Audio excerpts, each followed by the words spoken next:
வணக்கம் மக்களே, welcome back to களத்தின் ஒளி. உங்களின் குரலாய் நான் ஒலிப்பதில் மிக்க மகிழ்ச்சி. சி ஜோசப் விஜய் என்னும் நான் என் நெஞ்சில் குடியிருக்கும் என் நண்பா என் நண்பிகளின் மீது ஆணையாக அப்படின்னு சொல்லி உறுதிமொழி எடுப்பாருன்னு சொல்லிட்டு கனவுலேருந்து ஏந்திச்சு ட்விட்டர் பக்கம் போகிறேன்.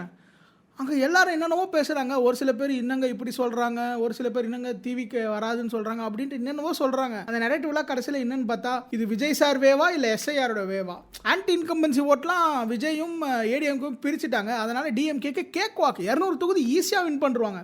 இன்னொரு பக்கம் விஜய்க்கு சீட்டெல்லாம் கன்வெர்ட் ஆகாதுங்க. எப்படிங்க விஜய் வந்து அடுத்த எம்ஜிஆர் என்டிஆர்லாம் கிடையாது. விஜய் ஒரு சிரஞ்சீவி, ஒரு பவன் கல்யாண், அவ்வளோதானே தவிர்த்து எம்ஜிஆர் என்டிஆராக ஆக முடியாது அப்படின்னு சொல்கிறாங்க. இப்படி செட் பண்ணுற அத்தனை நெரேட்டிவும் போய் அதற்கான எவிடன்ஸ் வித் டேட்டா உங்களுக்கு இந்த வீடியோல நான் தரேன். யாராவது என்னைக்காவது இல்ல விஜய்லாம் வர முடியாது அப்படின்னு சொன்னாங்கன்னா இந்த வீடியோ எடுத்து காட்டுங்க. அண்ட் வீடியோக்குள்ள போறதுக்கு முன்னாடி இந்த வீடியோ பிடிச்சிருந்தா இந்த வீடியோ லைக் பண்ணிக்கோங்க. மேலும் இந்த சேனல் பிடிச்சிருந்தா சேனலை சப்ஸ்கிரைப் பண்ணிக்கோங்க. உங்களோட கருத்துக்கள் ஏதாவது இருந்தாலும் கமெண்ட் செக்ஷன்ல ட்ராப் பண்ணுங்க. மேலும் இந்த அனாலிசிஸ்ல நான் உன்னை சேலஞ்ச் பண்றேன்டா, இது தப்புடா அப்படின்னு நீங்க சொன்னீங்கன்னா அதையும் கமெண்ட் செக்ஷன்ல ட்ராப் பண்ணுங்க. ஒரு ஹெல்தியான உரையாடல் வச்சுக்கலாம். வாங்க வீடியோக்குள்ள போகலாம். சரி மக்களே, இப்போ என்ன சொல்றாங்கன்னா, நம்ம தமிழ்நாட்டில் ஜென்ரலாக வந்து இந்த எலெக்ஷன் போல் ஆகிற நாளைக்கு எப்படி இருக்கணும் பேச்சு? அதிகமாக போலாக இருக்குது, கம்மியாக போலாக இருக்குது. ரூரலில் நிறைய பார்ட்டிசிபேட் பண்ணியிருக்காங்க, அர்பனில் நிறைய பார்ட்டிசிபேட் பண்ணல. அர்பனில் பார்ட்டிசிபேட் பண்ணுறதுக்கு என்னென்னலாம் பண்ணலாம் அப்படிங்கிற கான்வர்சேஷன் தான் இருக்குன்றதை தாண்டி இந்த வாட்டி எப்படி போயிடுச்சுன்னா, நம்ம பர்சன்டேஜ்லாம் பார்க்கக்கூடாதுங்க. ஐயோ பர்சன்டேஜ் பார்த்தா விஜய் வின் பண்ணுவார், பர்சன்டேஜ் பார்க்க வேணாம், நம்ம வந்து அப்சல்யூட் நம்பர்ஸை பார்ப்போம், ஏன்னா எஸ்ஐஆர் நடந்தது அப்படின்னு பல விஷயங்கள் பேசியிருந்தாங்க. எஸ்ஐஆர்னால தான் நம்மளுக்கு இவ்வளோ ஓட்டு பதிவு நடந்திருக்கு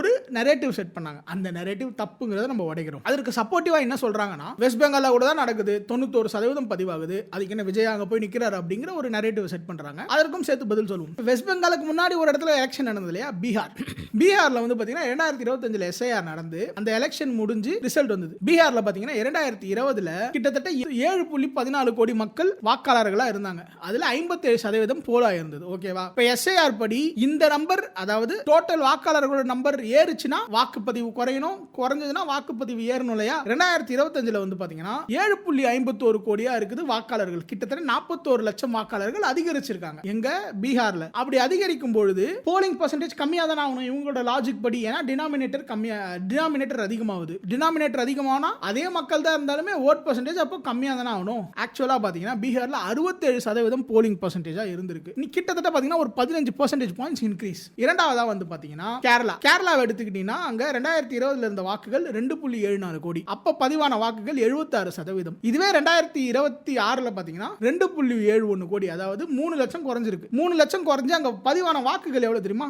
79.63%. கிட்டத்தட்ட 3.6% பாயிண்ட்ஸ் அதிகமா இருக்கு. 3.6% பாயிண்ட் அப்படிங்கிறது கிட்டத்தட்ட 8 லட்சம் வாக்குகள். ஆனா இங்க 3 லட்சம் வாக்குகள் தான் குறைஞ்சிருக்கு, 8 லட்சம் வாக்குகள் அதிகரிச்சிருக்கு. இதுக்கு எஸ்ஐஆர் காரணம் சொல்லுவீங்களா? எப்படி? நான் என்ன சொல்ல வரேன்னா, இங்க ஒரு சில விஷயங்கள் நடக்குது இல்லையா, நிறைய மக்கள் வந்து ஓட்டளிக்கிறாங்கன்னா அதற்கு அந்த இடத்தினுடைய கள சூழ்நிலையும் அங்க இருக்க அரசியல், இந்த வாட்டி யாராவது புது பிளேயர் வந்திருக்காங்களா அப்படிங்கிற காரணங்கள் தான் மேக்ஸிமம். எஸ்ஐஆர்ங்கிறது டினாமினேஷன் வேணா கம்மி பண்ணும், அதிகம் பண்ணுமே தவிர்த்து அங்க இருக்க மக்கள் அங்க ஓட்டு போட வர்றதுக்கு எஸ்ஐஆருக்கு சம்பந்தம் கிடையாது. சரி ஏண்டா மற்ற ஸ்டேட்டை ஏன் சொல்ற, நம்ம ஸ்டேட்டுக்குள்ள கம்பேர் பண்ணடா அப்படின்னு நீங்க கேட்கறது எனக்கு புரியுது. அதுக்கும் வர இப்போ நம்ம ஜெனரலா ஒரு எலெக்ஷன் நடக்கும்போது நம்மளுக்கு ஒரு 2 மணி நேரத்துக்கு ஒரு தடவை ஒரு நிலவரம் சொல்லுவாங்க. ஓகேவா? அப்படி 9 மணி நிலவரம், 11 மணி நிலவரம், 1 மணி, 3 மணி, 5 மணி, 6 மணின்ட்டு 6 நிலவரங்கள் சொல்லுவாங்க. இப்படி சொல்லும்போது 2021 பாத்தீங்கன்னா 9 மணி நிலவரமா 86 லட்சம் பேர் ஓட்டு போட்டிருக்காங்க. இதுவே 2026 பாத்தீங்கன்னா இது 1.1 கோடி, கிட்டத்தட்ட 15 லட்சம் பேர் எக்ஸ்ட்ரா. இதுவே 11 மணி நிலவரம் பாத்தீங்கன்னா 1.64 கோடி பேர் 2021 அண்ட் 2026 பாத்தீங்கன்னா 2.15 கோடி, கிட்டத்தட்ட 50 லட்சம் வாக்குகள் வித்தியாசம். 1 மணி நிலவரப்படி 2.5 கோடி பேர் 2021 அண்ட் 2026 பாத்தீங்கன்னா 3.25 கோடி பேர், 75 லட்சம் வித்தியாசம். 5 மணிக்கு பாத்தீங்கன்னா 3.99 கோடி 2021 கிட்டத்தட்ட 4 கோடி அண்ட் 2026 பாத்தீங்கன்னா 4.71 கோடி, 71 லட்சம் வித்தியாசம். ஒரு எஸ்ஐஆர் அப்படிங்கிறது டினாமினேட்டரை மாத்தும், நியூமரேட்டரை மாத்தும், என்ன வேணாலும் பண்ணலாம். ஆனா மக்கள் இவ்வளவு வேகமா வந்து போடுறது எஸ்ஐஆர் சொல்லிச்சா இல்ல விஜய் சொன்னாரா? அதனால எஸ்ஐஆரினுடைய பங்கு இதுல கண்டிப்பா இருக்குது. ஆனா எஸ்ஐஆரினுடைய பங்கு தான் முழுசும் காரணம். டினாமினேட்டர் கம்மியானதுனால தான் நம்மளுக்கு 85.15% வாக்குகள் பதிவாச்சு அப்படின்னு சொல்றது அறிவு நேர்மையற்று பேசுறது தான் அர்த்தம். இப்ப எஸ்ஐஆர் காரணம் இல்ல அப்படிங்கிற ஒரு நரேட்டிவ், எஸ்ஐஆர் மட்டுமே காரணம் இல்ல ஒரு நரேட்டிவ் உடைச்சாச்சு. அடுத்து என்ன சொல்றாங்கன்னா, இந்த வருஷம் ஒன்றும் அப்படியே ஒரு எக்ஸ்ட்ராடினரி வாட்டர் டர்ன் அவுட்லாம் கிடையாது, எல்லா வருஷமும் இருக்க இன்க்ரீஸ் தான் இந்த வருஷமும் இருக்கு அப்படின்ட்டு ஒரு கிராஃப் எடுத்து தூக்கிட்டு வராங்க.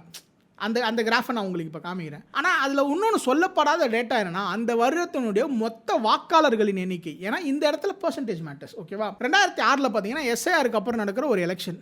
அந்த எலெக்ஷன்ல வந்து பாத்தீங்கன்னா கிட்டத்தட்ட 8 லட்சம் பேர் மக்கள் குறையிறாங்க. ஆனா உண்மையான டேட்டா என்ன தெரியுமா? 2004 நடந்த எஸ்ஐஆர்ல கிட்டத்தட்ட 50 லட்சம் வாக்குகள் அழிக்கப்பட்டு அதன் பிறகு 41 லட்சம் வாக்குகள் வந்து அதனால அட்ஜஸ்ட் ஆனது இந்த 8 லட்சம் கிட்டத்தட்ட 41 ஆக்டிவ் வாக்காளர்கள் சேர்க்கப்பட்டிருக்காங்க. ஓகேவா? இதனால வந்து பாத்தீங்கன்னா 2006ல 2001 விட 49 லட்சம் வாக்குகள் அதிகமா பதிவாயிருக்கு. ஓகேவா? கிட்டத்தட்ட ஒரு 9 லட்சம் தான் ஆக்சுவல் இன்க்ரீஸ். ஏன்னா 40 லட்சம் பேர் ஆல்ரெடி ஆக்டிவா என்ரோல் பண்ணிருக்காங்க. அப்படி பார்க்கும்போது அது ஒன்றும் பெரிய இன்க்ரீஸ் கிடையாது. 2011ல பாத்தீங்கன்னா very high anti incumbency and அந்த வருஷம் பார்த்தீங்கன்னா வாக்காளர் பட்டியலில் 4.9 லட்சம் வாக்காளர்கள் கம்மியாக இருக்காங்க. அப்படி கம்மியாகி இருந்தோம் அந்த வருஷம் போலான ஓட்டு பார்த்தீங்கன்னா 2006 விட 37 லட்சம் வாக்காளர்கள் அதிகமாக போலாயிருக்கு.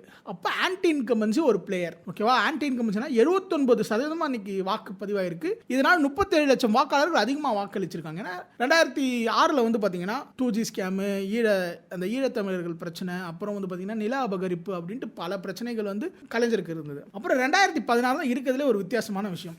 ஏன் அப்படின்னா 2014 நிறைய பேர் ஓட்டு போட்டிருக்காங்களே, அப்போ ஆட்சி மாற்றம் நடந்திருக்கணும்ல அப்படிங்கிற ஒரு தியரியை கொண்டு வராங்க. ஏன்னா அந்த வருஷம் பார்த்தீங்கன்னா 2011 விட 71 லட்சம் பேர் அதிகமாக ஓட்டு போட்டிருக்காங்க. ஆனால் இதற்கான காரணம் என்னன்னா 2016ஆம் ஆண்டு கிட்டத்தட்ட 1.19 கோடி அதிக வாக்காளர்கள் எக்ஸ்ட்ராவா அந்த எலக்ட்ரல் ரோலுக்குள்ள வந்திருக்காங்க. அப்போ கிட்டத்தட்ட இந்த 1.2 கோடி வாக்காளர்கள்ல ஒரு 71 லட்சம் வாக்களிக்கிறாங்கன்னா கிட்டத்தட்ட 67-68% தான் இன்க்ரீஸ் ஆயிருக்கு, which is equal to the polling percentage of that year, which is 73%. ஓகேவா? அப்படி இருக்கும்போது அந்த 74 லட்சமும் அவ்வளவு ஒன்றும் பெரிய விஷயம் இல்லை. அண்ட் ரெண்டாவது முக்கிய காரணம் 2016ஆம் ஆண்டு பார்த்தீங்கன்னா ஆன்டி இன்கம்பன்சி பெரிய அளவில் கிடையாது. ஜெயலலிதா அவர்கள் அந்த mixie, grinder, bike, mini bus, அப்புறம் அம்மா உணவகம், மெட்ரோ திறந்தது, இது மாதிரி நிறைய விஷயங்கள் பண்ணதுனால ஆன்டி இன்கம்பன்சி கம்மினாலுமே ஒரு சின்ன ஆன்டி இன்கம்பன்சின்னா அந்த 2015 ஃப்ளட்டை இன்னும் பெட்டராக ஹேண்டில் பண்ணியிருக்கலாம் அப்படிங்கிற ஒரு விஷயம் இருந்தது. அப்போ அந்த வருஷம் பார்த்தீங்கன்னா 71 லட்சம் அதிகமாக போல இருந்தாலும் அங்கே ஆட்சி மாற்றம் நடக்கலை. ஆனால் இதுவே 2021 பார்த்தீங்கன்னா ஏடிஎம்கே எதிராக பயங்கரமான ஆன்டி இன்கம்பன்சி, பிஜேபிக்கு வேலை போயிட்டாங்க அப்படி இப்படின்னு பயங்கரமாக இருந்தது. அந்த வருஷம் பார்த்தீங்கன்னா 49.2 லட்சம் வாக்காளர்கள் அதிகரிச்சிருக்காங்க வாக்காளர் பட்டியலில். அப்படி அதிகரித்து 34 லட்சம் வாக்குகள் பதிவாயிருக்கு. அப்படின்னா என்ன அகைன் 70% போலாயிருக்குன்னு அர்த்தம். 70% ஆஃப் அடிஷனல் ஓட்டர்ஸ் எக்ஸ்ட்ரா போல் ஆயிருக்கு. அங்க அவங்களோட ஆவரேஜ் போலிங் பார்த்தீங்கன்னா 73.67. ஓகேவா? இப்படி இருக்கும் பட்சத்தில் இதெல்லாம் பெரிய சிக்னிஃபிகன்ஸே கிடையாது. இந்த 71 லட்சம் அதிகமாச்சு, 31 லட்சம் அதிகமாச்சுன்னு சொன்னாங்களா, அதெல்லாம் அவ்வளோ சிக்னிஃபிகன்ட் கிடையாது. ஆனால் இதுவே 2026ல் வந்த ஓட்டுகள் பாருங்க, 2021ஆம் ஆண்டை விட 55 லட்சம் வாக்குகள் குறைவா இருக்கு. அதுல 74 லட்சம் மொத்தமா டெலீட் பண்ணாங்க, அதுக்கப்புறம் அடிஷன் நடந்தது, அதெல்லாம் சேர்த்து 55 லட்சம் வாக்குகள் குறைவு. 55 லட்சம் வாக்குகள் குறைஞ்ச போதும் 24.8 லட்சம் வாக்குகள் அதிகரிச்சிருக்கு. அப்படின்னா இதோட நெட் எஃபெக்ட் கிட்டத்தட்ட 79 லட்சம் வாக்குகள் அதிகரிச்சிருக்கு. இந்த 79 லட்சம் வாக்குகள் அப்படிங்கிறது பதிவாயிருக்க வாக்கோட கம்பேர் பண்ணீங்கன்னா கிட்டத்தட்ட ஒரு 16% வரும். இந்த 16% எஸ்ஐஆர் தான் காரணமானு கேட்டீங்கன்னா டெஃபினட்டா கிடையாது. எஸ்ஐஆரால 16% வாக்கு வித்தியாசத்தெல்லாம் போலிங்ல கொண்டே வர முடியாது. இதற்கும் காரணம் களசூழல் தான் அப்படிங்கிறது என்னுடைய வாதம். இதை நீங்க எப்படி சேலஞ்ச் பண்ணுவீங்கன்றதை நீங்க சொல்லுங்க. ஓகேவா? அடுத்து இன்னொரு விதமா நம்ம இதை எப்படி பார்க்கணும், இந்த எலெக்ஷனோட இன்னொரு விந்தை என்னன்னா விமன் பார்ட்டிசிபேஷன். அதாவது டோட்டல் அந்த ஓட்டர் டர்ன் அவுட் ரேஷியோ இருக்குல்ல, அதுல எவ்வளவு சதவீதம் விமன். இந்த 2001ல இருந்து பாத்தீங்கன்னா கிட்டத்தட்ட 11ஆம் வருஷம் தான் மென்னை விட விமன் வந்து அதிகமாக பார்ட்டிசிபேட் பண்ணியிருக்காங்க. பட் ஆனால் விஷயம் என்ன, 2001லேருந்து 2021 வரைக்கும் டோட்டல் விமென்ஸ் இந்த எலக்ட்ரல் ரோல் வந்து எப்பவுமே மென்னை விட கம்மியாக தான் இருந்தாங்க. ஆனால் 2026ல் வந்து பார்த்தீங்கன்னா டோட்டல் விமென் இந்த எலக்ட்ரல் ரோல் வந்து கிரேட்டர் தான் மென், அதாவது ஆண்களை விட பெண் வாக்குகள் அதிகம். அண்ட் அப்படி இருக்கும்பொழுது கூட ஆண்களின் வாக்கு சதவீதம் கம்மி, 83.57% வாக்களிச்சிருக்காங்க. பெண்கள் வந்து 5.76% வாக்களிச்சிருக்காங்க. இந்த ரெண்டு பேருக்கு இருக்க வாக்கு வித்தியாசம் பார்த்தீங்கன்னா கிட்டத்தட்ட 17 லட்சம் பெண்கள் அதிகமாக ஓட்டு, ஆண்களை விட அதிகமாக ஓட்டளிச்சிருக்காங்க. இந்த பெண்கள்லாம் எங்க யாருக்கு ஓட் பண்ணியிருப்பாங்க, யாருக்கு எதிராக ஓட் பண்ணியிருப்பாங்க அப்படிங்கிறது நான் உங்களோட கற்பனைக்கு விட்டுறேன். அதெல்லாம் சரிப்பா, கூட்டம்லாம் வருது உங்களுக்கு, இல்லைன்னா சொல்லல, கூட்டம் எங்களை விட உங்களுக்கு அதிகமாக தான் வருது, ஆனா கூட்டம்லாம் ஓட்டா மாறுமா, அதெல்லாம் உங்களை பார்க்க வர கூட்டம் அப்படின்னு சொல்றாங்க. விஜய்க்கு எவ்வளவு ஓட்டு அவருக்கு கிடைக்க கூடும் அப்படிங்கிறது ரெண்டு விதமான கால்குலேஷன். முதல், விஜய் அவர்களுடைய ரெஜிஸ்டர்ட் ஓட்டர் பேஸ். ஓகேவா? விஜய் அவர்களுடைய கட்சிக்கு வந்து பாத்தீங்கன்னா மொத்தமா 1.54 கோடி வாக்காளர்கள் இருக்காங்க. அப்படி அந்த 1.54 வாக்காளர்கள் எப்படி ரெஜிஸ்டர் பண்ணுவாங்கன்னா, ஒரு போன் நம்பர், ஒரு ஓட்டர் ஐடி, ஒரு ஆதார் கார்டு இப்படிங்கிற இந்த சிஸ்டம் மூலமா மேப் பண்ணி இதை போல 1.54 கோடி வாக்காளர்கள் சேர்த்து வச்சிருக்காங்க. இதுவே மற்ற கட்சிகளிலுமே 2.5 கோடி பேர்லாம் இருக்காங்க. டிஎம்கேல 2.5 கோடி பேர், ஏடிஎம்கேல 2.5 கோடி பேர், பிஜேபியில் 2.5 கோடி பேர், மொத்தமா சேர்த்தா தமிழ்நாடோட பாப்புலேஷனோட அதிகமாக போயிடும். அதை விடுங்க, இவங்களோட ஓட்டிங் எப்படி இவங்க மெம்பர் சேர்ப்பாங்கன்னா, அவங்களா எழுதிப்பாங்க, அப்புறம் மிஸ்டு கால் கொடுங்க அப்படின்னு சொல்லுவாங்க. இதே மாதிரி மெம்பர்ஸ் தான் அவங்க சேர்ப்பாங்க. ஆனால் தாவேக்கால ப்ராப்பர் ஆப் ஓப்பன் பண்ணி ப்ரூஃப்ஸ் எல்லாம் கேட்டு தான் அவங்கள ஓட்டராகவே சேர்க்குறாங்க. இப்படி 1.54 கோடி வாக்காளர்கள் இருக்காங்க. அப்படி அந்த 1.54 வாக்காளர்களில் ஒரு 5% பேர் எஸ்ஐஆரில் நீக்கப்பட்டுட்டாங்கன்னு வச்சுக்கோங்களேன்.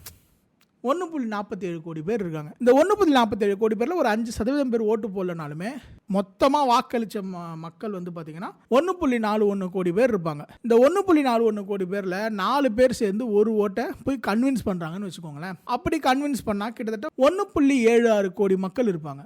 அடுத்து என்னை மாதிரி தானாக யாருமே கன்வின்ஸ் பண்ணணும்னு அவசியம் இல்லை. நான் விஜயோட ரசிகர் தான், ஆனால் நான் வந்து விஜய்க்கு கட்சியிலலாம் சேரலை. அதே போல் வயசானவங்க இருப்பாங்க, அவங்களாம் இருப்பாங்களே, அதெல்லாம் ஒரு 20 லட்சம் பேர்னு போட்டிங்கன்னா மொத்த வாக்கு விஜய்க்கு இந்த வாட்டி போலா இருக்கக்கூடியது பார்த்தீங்கன்னா 1,96,00,000 ஓட்டு. இது கிட்டத்தட்ட பர்சன்டேஜாக கன்வெர்ட் பண்ணிங்கன்னா 40.21% வாக்குகள். ஓகேவா? எப்படி கூட்டமே இல்லைன்னு சொன்னவர் கூட்டம்லாம் இருக்குது வாக்கா மாறுமான்னு கேட்டவங்களுக்கு பதில் 40.21% வாக்குகளை வாங்கக்கூடியவர்.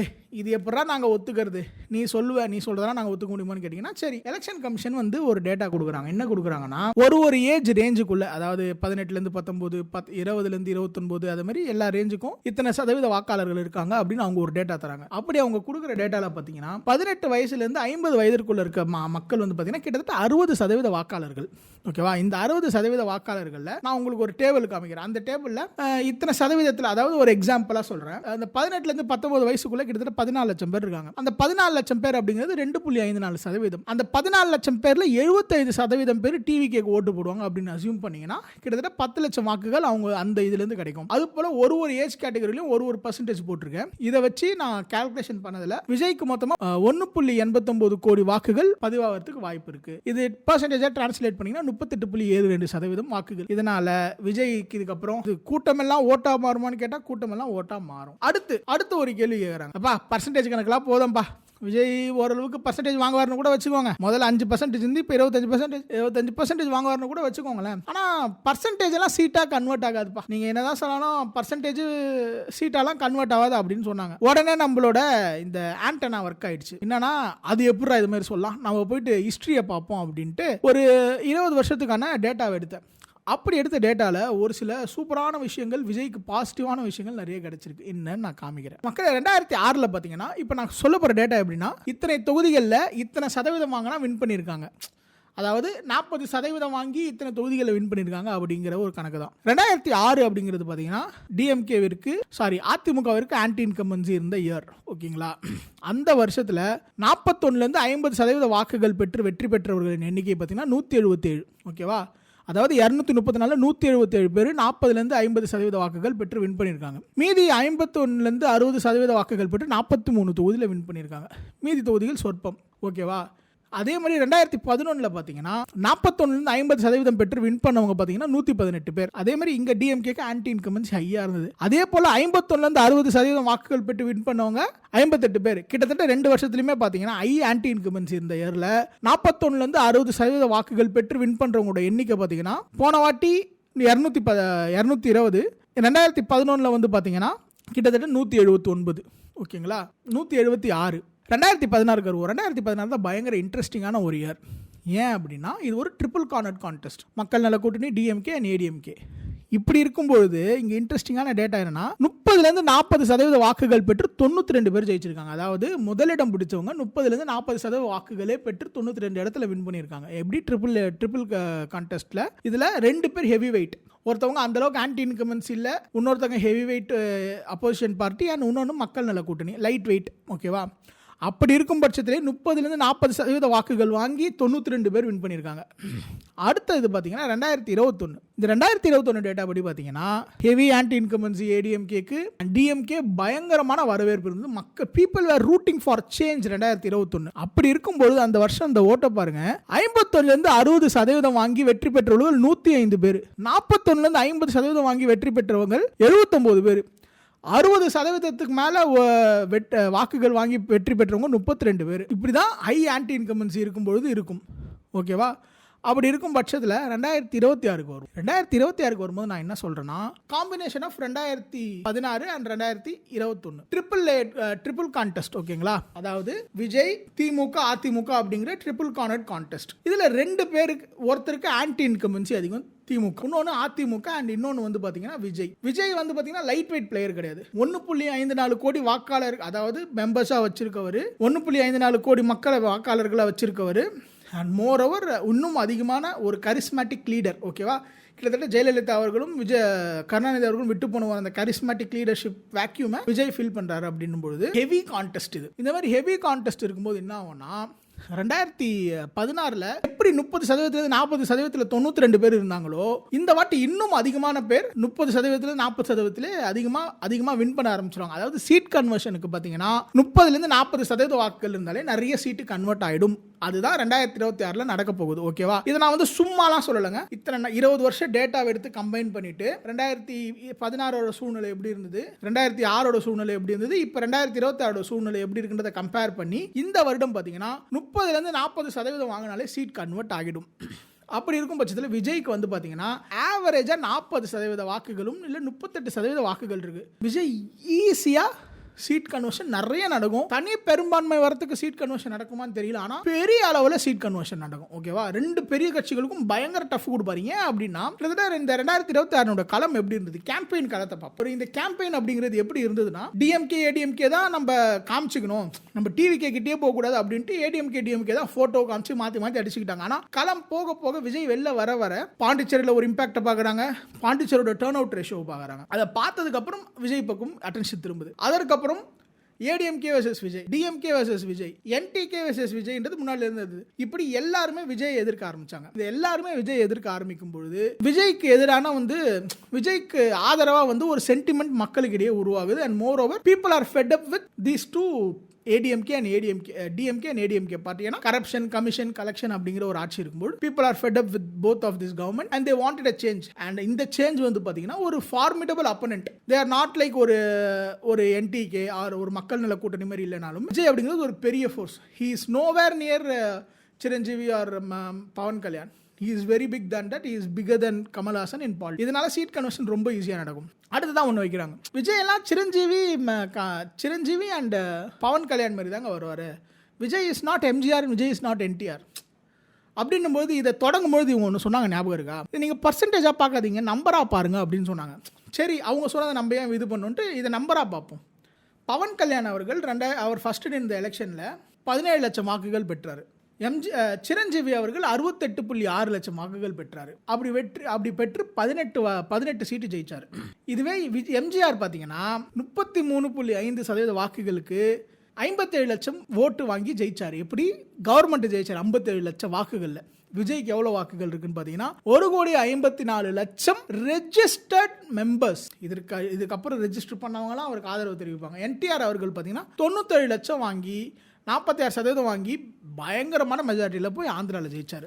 So Vijay is not another Chiranjeevi or Pavan Kalyan or for that reason Kamal Haasan or Bhagyaraj or anyone who has entered politics as an actor. Vijay is Vijay. Vijay is a much larger force when compared to any other actors today. ஓகேவா? அதனால பார்த்தீங்கன்னா Vijay is going to be next MGR, Vijay is going to be next NTR அப்படிங்கிறது என்னுடைய கருத்து. இப்போ நான் சொன்னதில் ஏதாச்சும் மாற்று கருத்து இருந்தது, இல்லை நீ சொன்ன டேட்டாவில் இது தப்பு அப்படின்னு உங்களுக்கு தோணுச்சு, அதை கமெண்ட் செக்ஷனில் ட்ராப் பண்ணுங்கள். டெஃபினட்டாக ஒரு ஹெல்த்தியான உரையாடல் நம்ம வச்சுப்போம். அண்ட் இது போல் இன்னும் நிறைய வீடியோக்களை பார்க்கணும்னா சேனலை சப்ஸ்கிரைப் பண்ணிக்கோங்க. உங்களோட கருத்துக்களை கமெண்ட் செக்ஷனில் ட்ராப் பண்ணுங்கள். இந்த வீடியோ வச்சுன்னா இந்த வீடியோ லைக் பண்ணுவாங்க. மேலும் இது போன்ற பல வீடியோக்களில் உங்களை சந்திக்கும் மாதிரி உங்களிடம் வந்து விடைபெறுவது உங்கள் நான் அருண்குமார். பாய்.